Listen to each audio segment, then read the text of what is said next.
free tertiary education, among a range of other demands. Now this comes after government last week granted their demand for next year's fee hikes to be scrapped.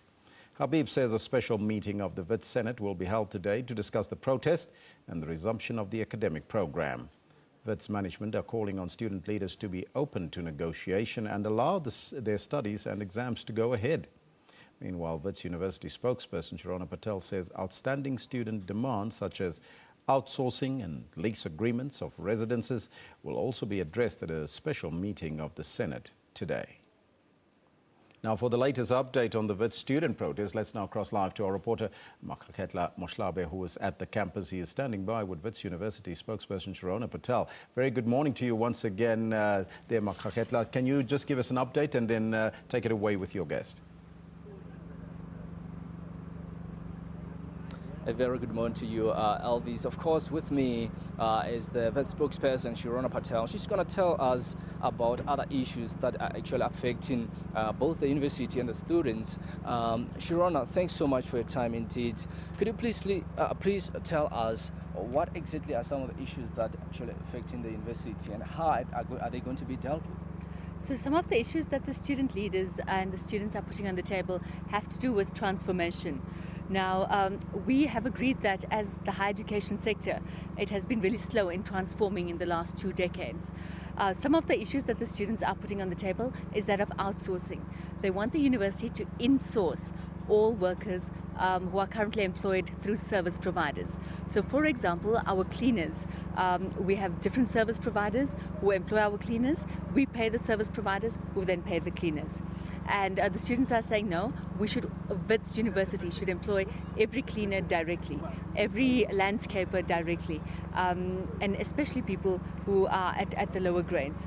So this will cost the university in the region of between 170 million rand and 200 million rand a year, if you look at people's salaries only. The university is saying that it's part of the larger transformation plan. It was raised at the meeting with government on Friday, and government has put together a task team that will look at the insourcing throughout the country in terms of universities. So some of the other issues in terms of transformation that we are dealing with, and which is part of our plan which we've implemented. This year, we've put in place 45 million rand for Black, African and coloured professors to attract new ones to Wits University, but also to look at the ones that are already in our system and to work with them to take them to full professoriate level. Secondly, we're looking at our language policy. We've got a new policy that has been approved by Senate and Council and which will be implemented.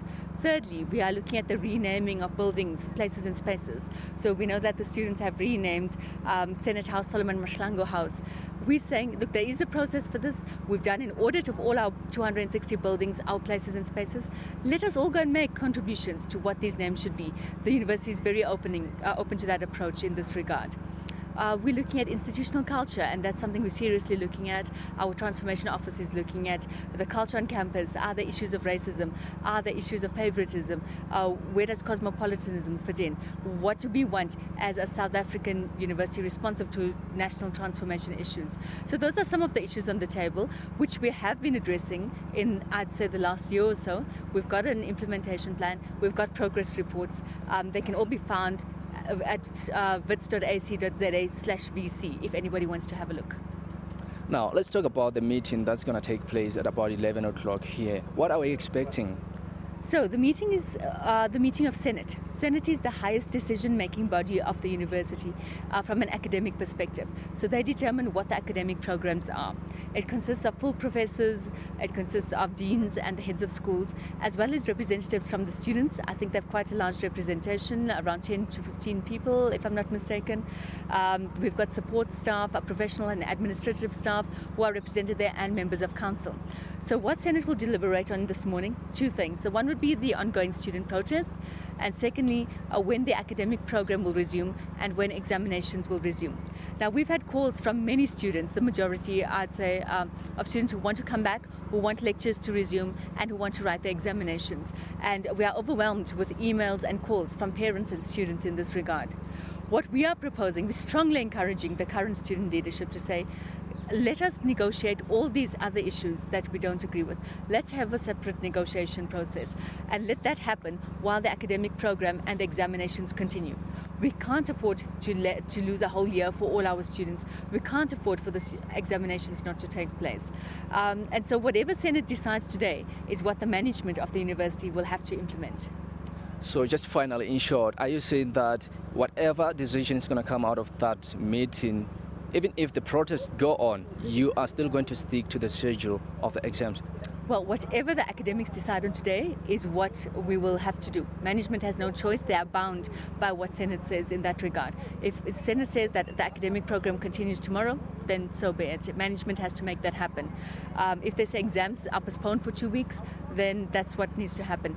I really can't tell you what the outcome will be, but we will be able to tell you later today once the Senate meeting has taken place. Thank you so much. Thank you so much. That was Shirona Patel, Wits University Spokesperson. Elvis, back to you in studio. Maageketla Mohlabe there at Wits University giving us the latest update there. Now, students at universities in KwaZulu-Natal